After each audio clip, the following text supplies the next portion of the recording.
se transformou em vários. Um comentário fora de hora virou argumento para justificar monitoramento. Logo, a comunidade inteira parecia ler um roteiro sobre mim que eu não escrevera. Em uma noite, alguém deixou um bilhete na porta. Por favor, não faça mais shows na rua. Não havia show. Havia choro, solitário, que não cabia em casa. Lembro-me de chorar porque a mentira já não era só deles.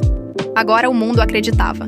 Houve também episódios de violência simbólica que me fizeram entender até que ponto meus pais queriam me arrancar do mundo. Eles reorganizaram as fotos da família, tiraram imagens em que minha irmã e eu sorríamos juntas, colocaram no lugar retratos onde eu aparecia sozinha, sempre com um olhar vazio. Não foi um erro de organização, foi um apagamento. Outra vez, um livro que minha irmã me dera foi retirado da estante e colocado fora de vista. Pequenos atos de exclusão que acumulavam-se em um estilo de tortura emocional. Não era apenas manter-me segura, era gradualmente reduzir o meu espaço no afeto e nas lembranças. As reviravoltas aconteceram em camadas. Descobri por acaso que, pouco antes do ataque, minha irmã tinha recebido mensagens de alguém que insistia em encontrá-la depois da aula. Procurei por pistas, e aquilo abriu uma série de perguntas que ninguém queria responder. Mensagens deletadas, horários desconexos, pessoas que negavam ter visto algo. A polícia teve inquérito, mas burocracias e negligências são amigas da impunidade. Respostas mornas, e logo o caso foi diluído entre outros.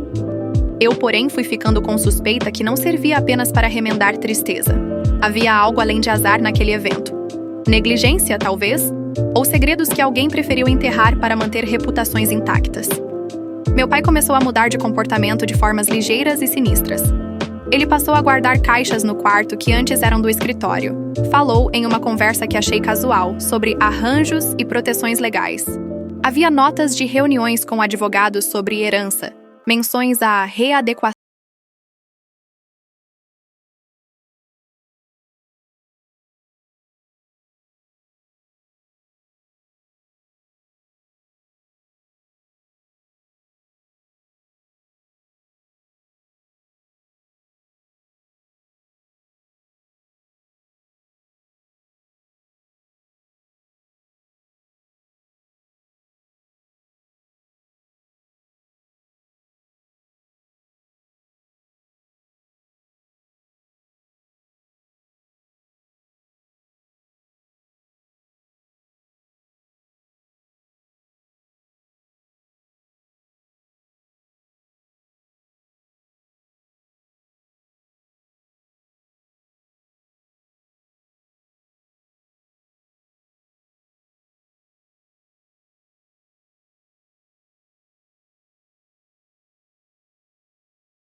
Alguém que eu esperava que ficasse ao meu lado, ao invés disso, usou oportunidades para se aproximar de outras pessoas na minha roda. E isso me fez sentir como se fosse invisível ou dispensável. Cada abandono tinha a forma de um corte que me tornava mais cínica. Nesse processo todo, precisei aprender a dissimular sorrindo quando me acusavam de desorganização, concordar com planos que não queria e fingir que tudo estava em seu lugar. Mas, por trás de cada conformidade forçada, crescia uma revolta lenta e inteligente. Eu observava comportamento, guardava palavras, memorizava rotas e horários.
instabilidades, de maneira a fundamentar, no final, o que eu queria: que eles perdessem o poder sobre mim, e, como consequência da verdade, fossem confrontados com seus atos e suas próprias fragilidades mentais. No meu íntimo, sem piedade, imaginei um cenário final em que a justiça não fosse só material, mas também moral. Eles internados, deixados com as contradições das ações que tomaram. Eu sabia que isso cairia como bomba em quem nos cercava. Mas naquele momento, amarrada, observada e sondada, havia uma chama que me empurrava. Eu devia sobreviver. Eu devia transformar cada humilhação em argumento. E mais que tudo, devia provar que a minha dor não era arma, mas história. Eles acreditavam que a loucura poderia servir-lhes. Eu acreditava que a verdade, devidamente organizada, poderia condená-los. Inclusive, quem sabe, conduzi-los a um destino em que suas mentes seriam julgadas e tratadas. Internados, desacreditados, tratados pela insanidade que ajudaram a encenar. Acordei na manhã seguinte com o som de passos calmos e uma rotina que mais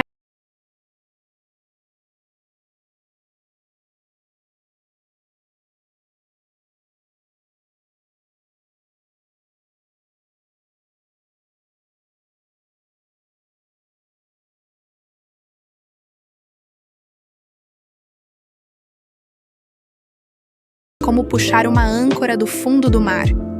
Mesmo assim, eu sabia que estava numa corrida contra o tempo e que, para transformar aquilo em prova, precisaria de uma rota de saída que não existia ali. O pendrive era a única propriedade que eu realmente havia recuperado. Tê-lo nas mãos deu-me ao mesmo tempo um alívio quente e a sensação de que carregar aquele objeto era carregar uma bomba. Sabia que não poderia demorar. Meus pais agiam com precisão industrial. E cada hora que passava era uma oportunidade a mais para que eles apagassem arquivos, destruíssem provas, montassem novas versões dos acontecimentos.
se opusesse sofreria consequências.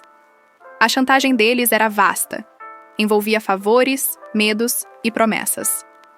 Cada rosto que eu via como possível aliado se transformava em ruína potencial. Mas tivemos vitórias pequenas e essenciais. R conseguiu recuperar arquivos deletados de um dos laptops da casa. Filmagens onde minha mãe falava claramente sobre colocar um pouco a mais no chá para garantir que ela durma bem, e que depois riam de forma nervosa. Havia também áudios de conversas telefônicas entre meu pai e um tal de Ellie, um assessor financeiro que sugeria reorganizar as contas. Havia uma nota fiscal de um hotel em outra cidade com o nome dele e o número do meu pai. Tudo isso, quando empilhado, formava um mosaico repugnante que apontava para a ganância e não para a preocupação. A escalada terminou numa noite de tempestade quando, com chuva batendo na madeira da cabana, ouvi meus pais discutindo tão alto que até as árvores pareciam ruflar. Meu pai falava de medidas duras. Se ela não cooperar, vamos ter de interná-la. E minha mãe respondia com uma risada que me fez querer arrancar a pele dela. Faremos dessa forma. Não há volta. Senti um frio pela espinha porque, mesmo tendo provas, ainda estavam dispostos a tudo. E a consequência disso foi direta. Na manhã seguinte, sem cerimônia, trouxeram uma ambulância disfarçada de visita para avaliação psiquiátrica. A equipe que veio era a mesma com quem meus pais frequentemente consultavam. Havia um arranjo, avaliação domiciliar, transporte para hospital psiquiátrico se necessário, documentação pronta. Joana e R tentaram barrar. Paulo exigiu a conferência dos arquivos, mas a pressão da cena foi sincronizada. Enquanto preparavam a saída, minha mãe acariciou meu rosto com uma ternura que cheirava a veneno e sussurrou: "É para o seu bem, não vai demorar." Engoli o pânico e lembrei do plano. R. Havia mandado cópias dos arquivos para uma conta de e-mail que eu e Joana controlávamos. E a prova que eu tanto queria estava em 3 servidores. Se algo me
controle patrimonial e social.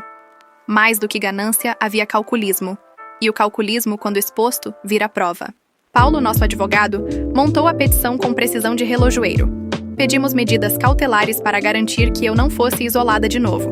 Solicitação de perícia técnica nas filmagens, análise toxicológica das amostras que guardara e, crucialmente, um pedido de investigação criminal por tentativa de sequestro e por falsificação de documentos.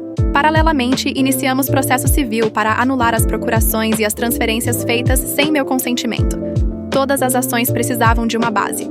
E a base era aquilo que R e Joana haviam salvado, criptografado e replicado em nuvens inacessíveis aos meus pais. Eles reagiram do jeito previsível. Negaram tudo na imprensa, apresentaram versões onde eu era a instável, contrataram um perito de reputação duvidosa e tentaram desacreditar cada peça de prova com acusações de manipulação de arquivos. Uma estratégia manjada. Atacar a fonte para fragilizar o conteúdo. Esperavam que o cansaço do judiciário e o cinismo social fossem aliados. Não foram. A perícia técnica nas mídias foi o momento em que a verdade começou a descer sobre eles como gelo.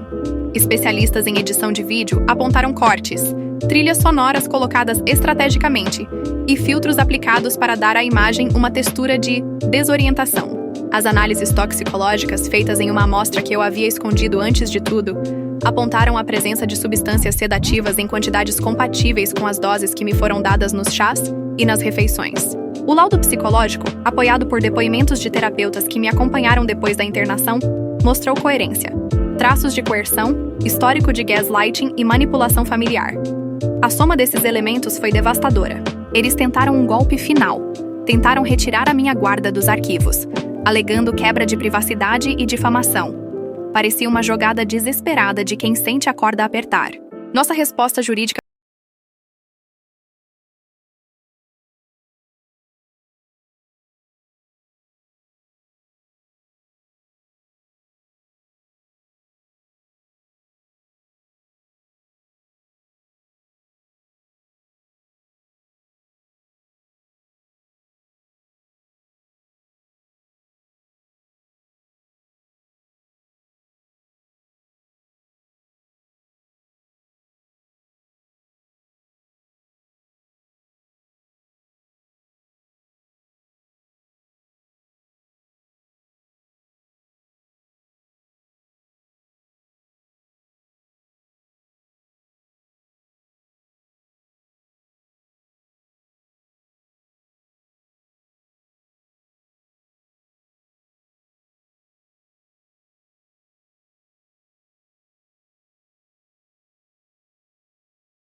o rosto e, em alguns casos, entregaram documentos que confirmavam contatos e conselhos dados por ele. Aquilo tudo alimentou as autoridades. Mais provas, mais contradições. Um promotor, ao analisar o caso, falou numa audiência que era um exemplo claro de instrumentalização do laço familiar para ganho ilícito. Frase que depois foi reproduzida por jornais.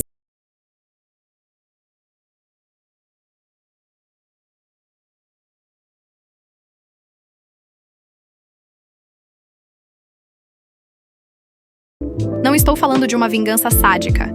Estou falando de responsabilidade. Ao longo das diligências, psiquiatras forenses que analisaram os comportamentos de ambos com base em vídeos, depoimentos e observações diretas, identificaram padrões consistentes com transtorno de personalidade e com sintomas psicóticos transitórios sob estresse. Em resumo, um quadro no qual a capacidade de julgamento estava seriamente comprometida. Isso juridicamente abriu possibilidade de medidas de segurança. A ideia de que alguém pudesse usar a própria instabilidade para escapar da lei, alegando culpa por ausência de lucidez, é velha. Mas aqui o movimento foi contrário. Expusemos que a doença deles não era desculpa, era consequência de um comportamento predatório que vinha de longa data e que, naquele âmbito, os tornava perigosos para terceiros. Pediu-se então avaliações psiquiátricas formais com perícias marcadas em hospital de referência.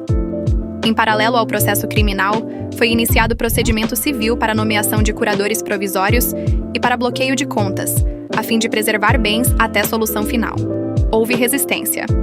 Eles chamaram médicos partidários, tentaram dar entrevistas delirantes e, em público, seguiram fingindo normalidade. Minha mãe chegou a incorporar um discurso feroz.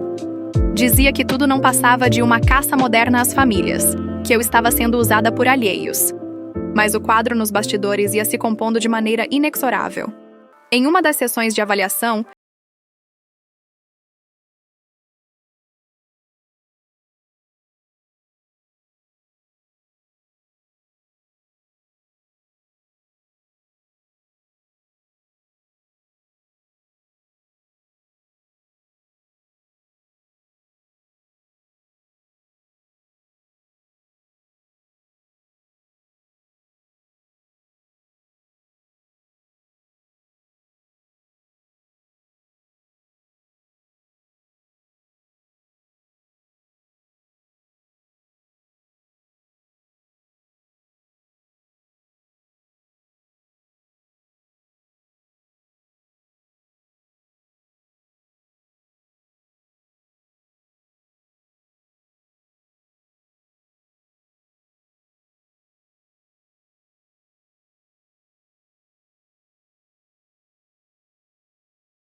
destino.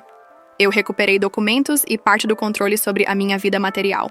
Não houve pilhagem nem luxúria de poder. Houve um reordenamento que me devolveu autonomia e proteções legais. E o mais importante, a certeza de que eles não poderiam, sozinhos, ordenar o meu destino de novo. O fechamento emocional, porém, veio em gestos simples. Uma tarde no parque, sem câmera, sem monitoramento, uma ligação de Joana com o riso que eu conhecia desde a infância, uma carta minha entregue no cartório provando que eu havia refeito minha vida e decidido perdoar.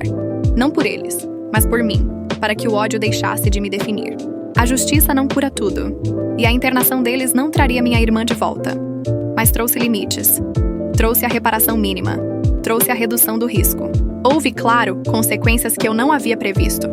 Alguns membros da família que apoiaram meus pais enfrentaram ostracismo social e, em alguns casos, perdas econômicas quando as relações de negócios foram investigadas. Pessoas próximas a eles foram chamadas a depor, e reputações foram afetadas. Não celebrei a ruína alheia. Celebrei a emergência de uma verdade que precisava ser conhecida. E se isso significou que outras pessoas visivelmente cúmplices sofreram as consequências, a indignação que senti se transformou em aceitação. A mentira paga seu preço. No último capítulo, escrevo não com sede de vingança, mas com uma serenidade dura. Voltei para a cidade, reformei meu apartamento, coloquei cortinas novas e plantas que não necessitam de vigilância. Trabalhei para reerguer minha carreira. Aceitei auxílio financeiro temporário de uma prima que acreditou em mim. E aos poucos, investi em terapia, em redes de suporte e em projetos que me deram significado. Reaprendi a acreditar em rostos humanos e a reconhecer que o amor, para ser saudável, não domina nem anula. Antes de encerrar esta história, quero que você sinta a ironia. Eles usaram a palavra insanidade para me calar. No fim, foi essa mesma avaliação, aplicada por peritos independentes, baseadas em comportamento, delírio e deterioração moral,